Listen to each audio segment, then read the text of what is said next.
handle the truth. Welcome back, everybody. Welcome back to another episode of Thursday Night Get Right. First off, let me say, I don't know what's going on with my co-host. I spoke with him about 20 minutes ago, 30 minutes ago, and we were trying to set up for his brother to come on that was just recently released. So I don't know if he's in the midst of doing that or what's going on, but I haven't heard back from him. And so I mean, the show must go on until I know furtherwise. Hopefully, he'll Skype in soon and we can switch over. But until then, good evening. Good evening. So I pray that everybody is safe and sound. I pray that my co-host is safe and sound. Um, I pray that everybody is warm, fed, has shelter around companions, trusted companions, and just surviving in these tumultuous times, man. We as Americans, we don't know what the hell is going on. They found another set of classified documents in our president's garage. You know, next to his red Corvette, and scary times, man. Scary times. So I know that the American people are stressed. We're angry. We feel duped. We're tired of busting our ass and paying these taxes just to just hear about scandal amongst our leaders. And we get into these modes as to like why does it even matter? Why work so hard? Why do these things? You know, why live a righteous life or try to live a righteous life when our leaders are just reaping from our hard work. So tonight's show was planned to go around Mr. Demetris brother's release from prison. I believe he was incarcerated for 28 years. But let me go ahead and just give a few shouts out and talk about a few things that I have been going through. I'll give you guys a couple updates, and if we don't hear from Brother Demetrius, then we'll just have to postpone until next week our show, and I'll just make this show giving you a fill in on what I've been doing and going on and what's coming up for Coming Home Coalition. Got a lot of great things coming up. If you guys would, you can go to www.cominghomecoalition.com. The link is at the top of the page. And go to the events, go to the fundraisers, just check out the whole website and see what we got going on. So, first and foremost, give a shout out to Mr. Damon Thrash. Mr. Damon Thrash is with inktoink.org. He's here in the Tampa Bay area. He is also a returning citizen who has done some really remarkable things and created a program, man. And this program is called Hustle Smarter, the Hustle Smarter program, and he's teaching the youths here in the Tampa Bay area an alternative to drug dealing because this was what his forte was. This is what he was taught as a child.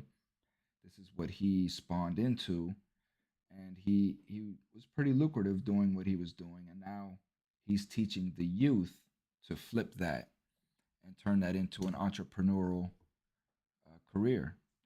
So his program has won awards here in the Tampa Bay area, and he's teaming up with Coming Home Coalition to bring his programs here to be taught here at the office and doing other things. Both of us have partnered up with a gentleman by the name of Craig Powell. Craig Powell and his foundation called PowerNet is pretty It's a pretty big thing. He has been Mr. Craig Powell has been in the system for 16 years, going inside the prisons, bringing awareness to the insiders, and that is his forte.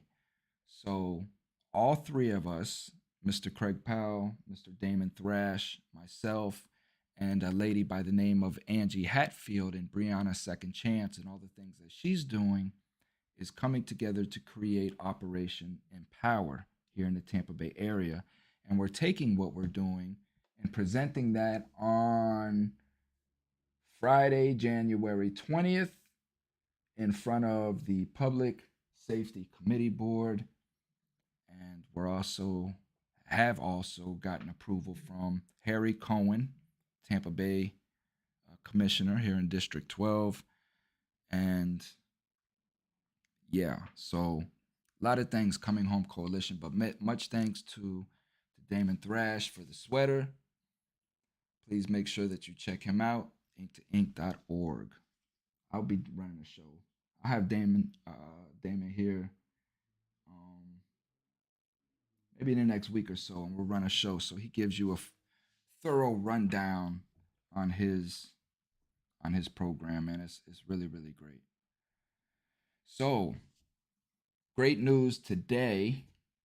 I received some great news. So there's a case that I'm working on that I have. You've heard me speak of him. His name is up on the board. He's a client of mine, and his name is John Merritt. John Merritt has been in prison since the mid 80s for a murder that he did not commit, and that an individual who was apparently schizophrenic was the star witness for the government in testifying against John. So, in the process of uncovering this case and working on this case, I got some great news today, man. Some really, really great news. And I shared that with John. I'm anxiously waiting his response. But at the bottom end, it appears that the state used an individual who was ruled incompetent to stand at his own trial. This man had several charges. He had about 5 charges, I believe, and talking about Gerald Skinner. And some of these charges was shooting into a vehicle. This man lost his temper and shot a shotgun into a vehicle, and he was charged for that. And he was ruled incompetent to stand trial at his own trial. However, it appears that 3 months later, he was testifying in front of a grand jury on the murder of a gentleman by the name of Daryl Davis that was up there in North Florida area. So, if this is true, how is that possible? How can you be ruled incompetent at one trial, at your own trial, in your own defense, but yet competent to testify and be a star witness at a murder trial 3 months later, which appears while he was institutionalized at Florida State Hospital? Chattahoochee is what it's known as. Chattahoochee Mental Hospital, because I got records back today from Chattahoochee that states that he was admitted in March of 1985 and released that following November in 1985. So, how is that possible? Great news. Great news. Great news. I still have not heard from Demetrius, and I pray that everything is okay with him.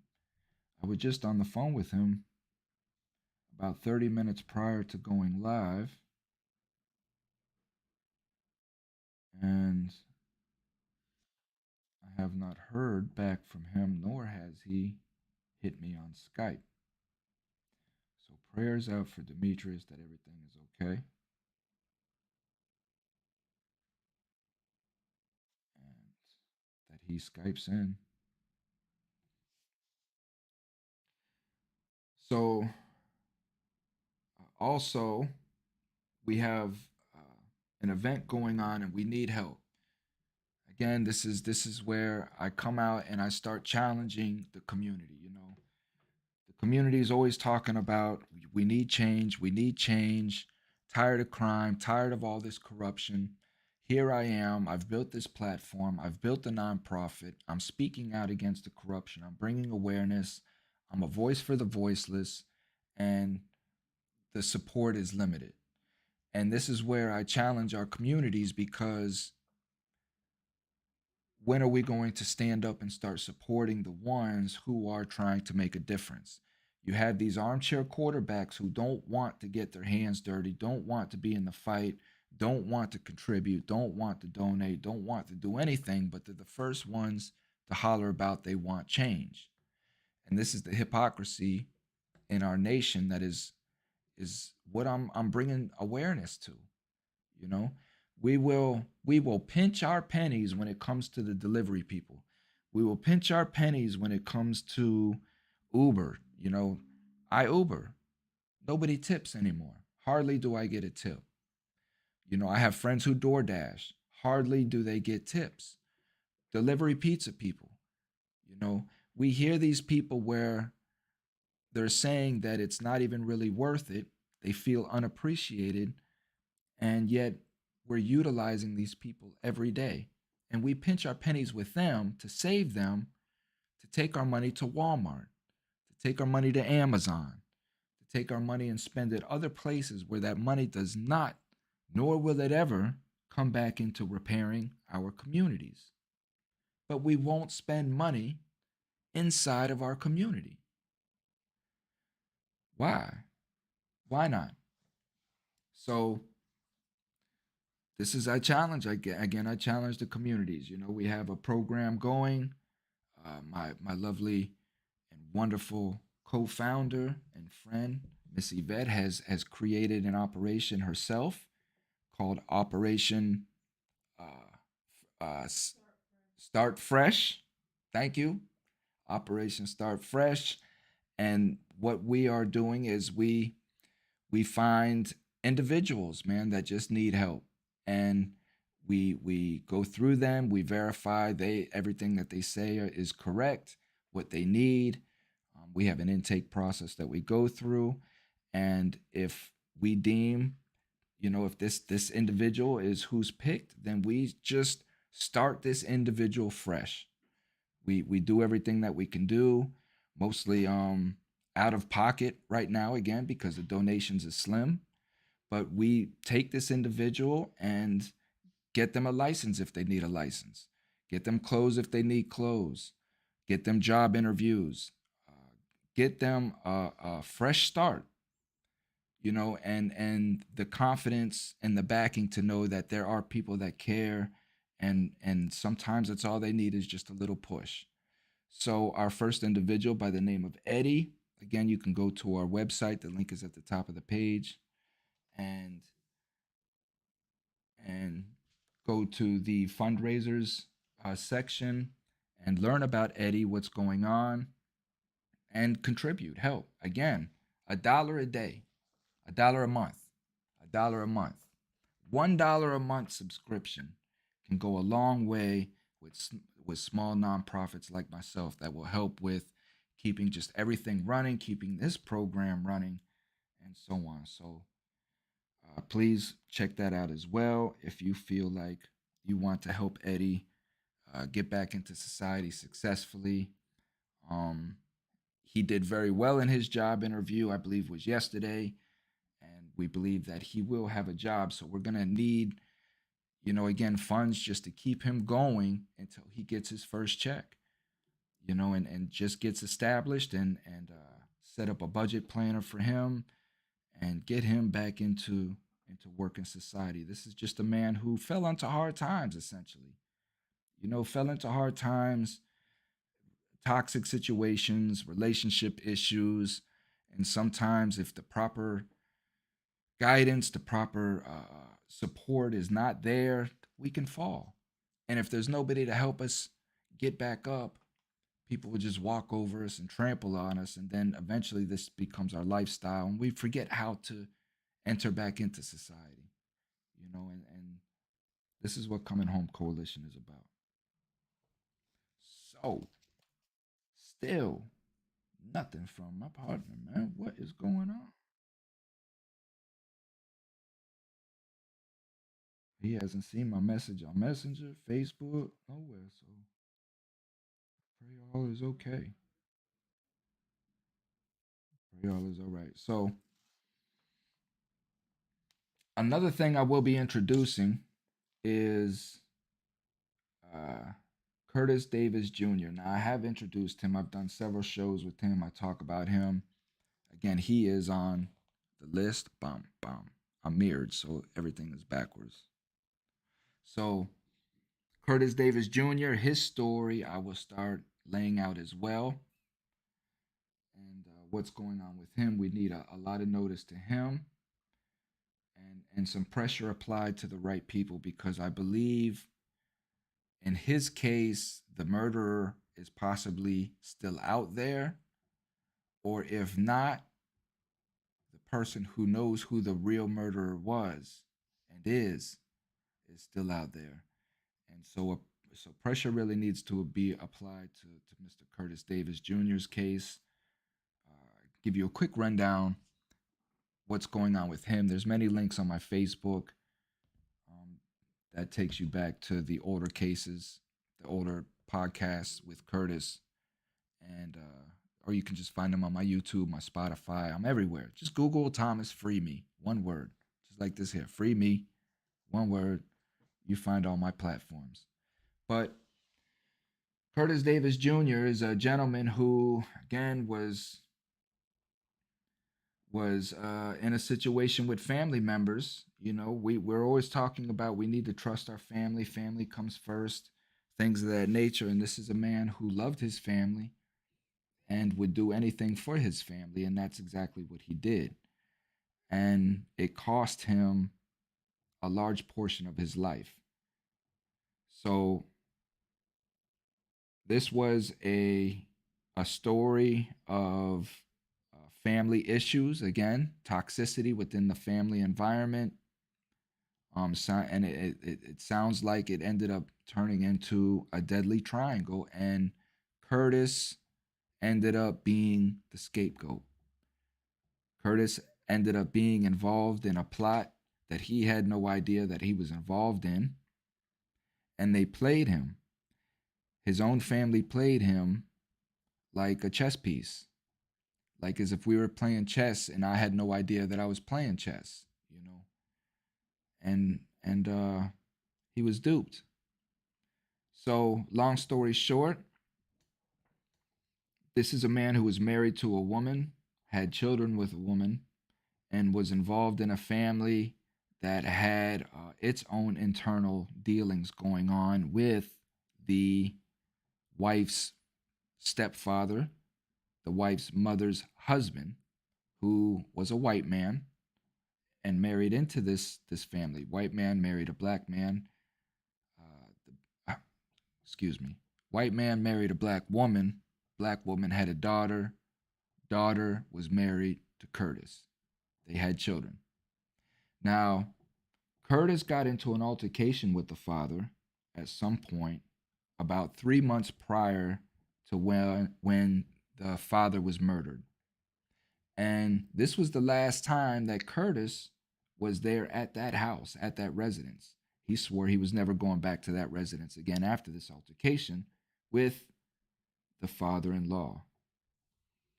Now, things get shady. I'm trying to still track down exactly all of these events and how everything unfolded leading up and prior to, but around in 2009, the father-in-law was murdered. Curtis was at his sister's house, I believe, with his two nephews, babysitting his nephews during the time. Good evening, Miss Walker. Good evening, everybody. So, the father-in-law was murdered with a shotgun. The shotgun these are facts now. These are the facts of the case. The shotgun was then handled by Curtis's wife, the stepdaughter, who then took it to a woman named Betty. And these two individuals dispersed of the weapon in a dumpster. Now, somewhere along these lines, the wife, the stepdaughter, talks to the sheriff and gives a report, and she makes a note on the report stating that she spoke to Curtis Davis Jr. right before the time of death of the victim, right before the murder. And she spoke to Curtis Davis in the house of the father-in-law, of the stepfather where the murder occurred. And this is what led the police to fingerprint the phone, fingerprint the whole area, and take DNA analysis and such. But the investigation turned solely on Curtis Davis Jr. at that time. And a story, again, like always, is created. Betty said that she was holding the gun for Curtis, and that this story was just created. I don't want to elaborate too much until I have the complete facts and timelines and all of that down, and then I will unveil this story. But long story short, DNA report comes back excluding Curtis Davis Jr. from even being anywhere in the house, around the house. No fingerprints on the phone, no fingerprints on the murder weapon, no fingerprints under nothing. Nowhere, anywhere. No DNA. No DNA of Curtis under the fingernails of the victim. No DNA anywhere in the house. Yet this man still sits in prison. So, that's the story of Curtis Davis Jr.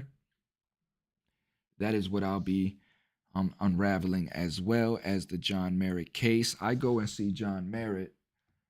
It was supposed to be today. Today I was supposed to have seen my brother down in Everglades, CI, talking about his case.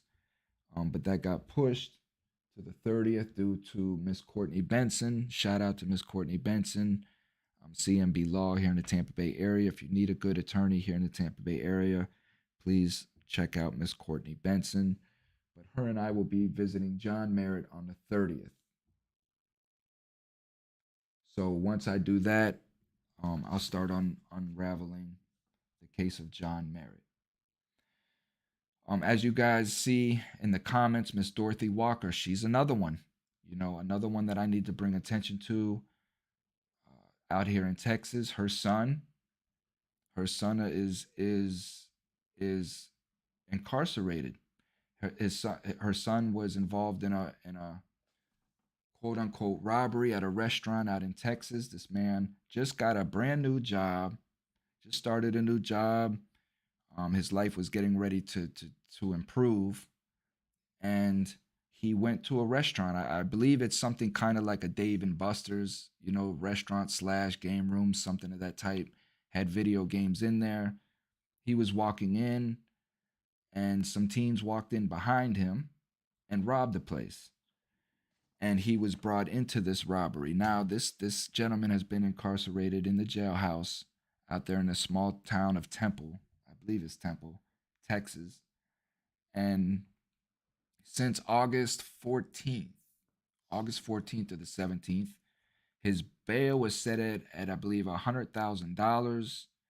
And this family contacted me. I was in Switzerland at this time. The family contacted me early morning. We got together, and I've just kind of been guiding them through this process. It's been a very, very tumultuous and painful process. Kevin Bowers is an individual who's never been in trouble, never had handcuffs put on him, never been in this situation in his life, and he's sitting in this violent county jail with no experience on this type of lifestyle, has no idea what's going on. He had an attorney by the name of Billy Ray Hall, who has been uncovered to have been a corrupt attorney himself. right? Could care less about his clients. So much as so, he told his client Kevin Bowers that one, the state does not pay him enough to defend him in the fashion that Kevin wants to be defended. Now, this is out here because they do not have a public defender's office in this town. So what there is private attorneys who designate themselves for the public defender's office, so to say. So this is who this Billy Ray Hall guy was. Of course, we all know Billy Ray from the movie Time to Kill, right? Billy Ray, what was his name? Billy Ray Jackson, something along those lines. So right away, I already knew who Billy Ray was, what he was about, um, and I believe we were able to get Billy Ray off that case. And Ms. Dorothy, if you want to type into the comments what the latest status of that is going on, but this is a family that again needs awareness, needs help. Ultimately, what is happening is the awareness that I bring that happens all over the nation, and why we're seeing the bail system removed from a lot of places, because the bail system is being used as an extortive type of measure. They're using our bail system to extort Kevin Bowers to try to get him to plea out to a felony conviction, because one, he has none, and we can't have that. We need you with a felony conviction, and you were in the right place at the right time for us to do that. So we're going to pressure you, we're going to threaten you, we're going to throw all these ugly charges at you, we're going to throw you in this ugly jail and have you sit here until you sign this plea. And when as soon as you sign it, you can be released that day. You'll be out before count time. As soon as we process the papers, you're gone. Who would not sign that? Right? Because we don't feel or understand the detriment behind that felony conviction, right? We're trained in the poor community to take what we have that's in front of us and not see down the road, but to worry about what's here in front of us. So they're dangling this freedom right here in front of us and telling us that we could have it now, but they're not telling us the repercussions of that felony conviction. And a person like Kevin Bowers and the family, they don't understand because they're not, these aren't criminals. They're not experienced in criminal justice. This is a small town. This is a small town, darker skinned individual family, very poor, and just really just trying to survive and today's society. So Miss Dorothy says they took Billy Ray Hall off his case. So no, he does not have a lawyer presently.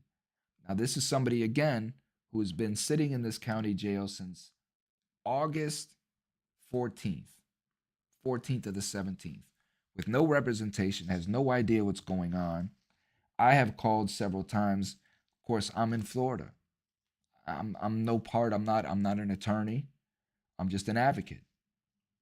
You know, but we need people to call and find out what is going on with Kevin Bowers and his case.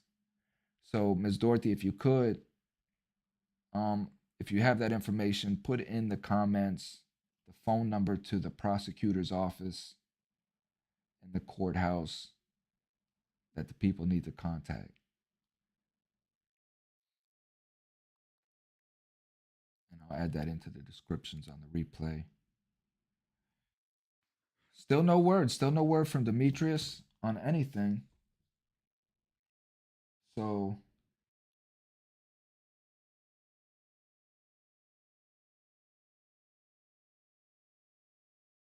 well, he hasn't seen my messages or anything of that nature. So again, I'm sending prayers to my co-host that everything is okay. And that's about all I have. It's all about all I have on the fly. That's what Thomas Freeme does. You know, thank God I can improvise and improv. You know, improvise and improv. That's the same thing. Improv is short for improvise. So I said it twice. But I pray that everybody is safe and sound. Stay safe, stay sound, stay out of your emotions. I pray that your new year is going great, and we're just making through it. Take the news for a grain of salt. Make sure that you're doing your own research. Very important, people. Very important lesson. Make sure that you know the information you are receiving. Know the root of the information. If you're reading a book and it's a factual book, it's nonfiction, know the author. Know who the author is. What was his agenda for writing this book? Understand the information that's being put in your head before we account it as truth. You know, we're letting too much information, too much mistruth come into our thoughts, come into our head without fact checking and researching and knowing really truly what's going on. So make sure that we are that we're just fact checking and we're knowing what is truly the truth, because it's very, very hard to find. Very hard to find the truth these days. Miss Dorothy says, I have called so many times and never get any help. So please, if you guys can, you can find Miss Dorothy Walker on Facebook. You can reach out to me on Facebook to find out more. This is a family that needs help. They need help. They need an attorney. They need legal advice. They need money. Um, Chris, Chris, Chris, what's going on, Chris? Yep, thank you for what you do too. You guys can follow Chris off my Facebook as well. He just made a post. I actually gave Chris a Uber ride not too long ago, and he's up in Michigan and doing his thing, man. Another individual that could use support in what he's doing in his fight, and yeah. So this is everything that I do, man. This is everything that we do. This is Thomas Free Me. This is Coming Home Coalition. And this is to me, this is my passion. Just bringing awareness to what individuals got going on in their lives, because we move so fast through life that we really don't even know how much influence we can have over an individual's life just by noticing them, just by paying attention. So big shouts out to Chris, man. I hope that you're warm and safe tonight, man. I hope you got some food on your journey and everything is copacetic for you, partner. Ms. Dorothy Walker, many shouts, outs, and prayers to the Walker family. They just lost a patriarch of the family, and so everybody is in great mourning there. So many prayers to Miss Walker and the spirit of their family, and please get a hold of us on Facebook to figure out how you can help Chris or Miss Dorothy and her family. Of course, my fam, I love you guys. Thank you guys for tuning in as always. And big shout out again. I always want to shout out to everybody that has helped me and supported me along the way. My subscribers who have stuck through. I've been a lot more consistent, so I'm sure that you guys are proud of me there. And we just keep trucking, man. Shouts out to my co-founder, my friend Miss Yvette, and she's kind of a lot of the same as me. We're both new to this, giving back into our communities. We've both been always helpful people and kind-hearted people, and man, Coming Home Coalition has allowed us both to really just expound upon our passion. So great thanks for all of this here, man, and all the great Americans who just want to see change, who want to see change, who want to see better. I'm tired of corruption, tired of working hard 60, 80 hours to get our bills paid. And just shout out to all of us who are just trying to make it, man. I feel your pain. So this is what I'm here for. Voice for the voiceless. Thomas Free Me. I love you, Miss Walker, too, and your family. Thank you guys for being who you guys are. And just keep the faith, everybody. It'll get better. I promise you. I love you guys. This is Thomas Freeme. Stay safe. We blessed, and we out.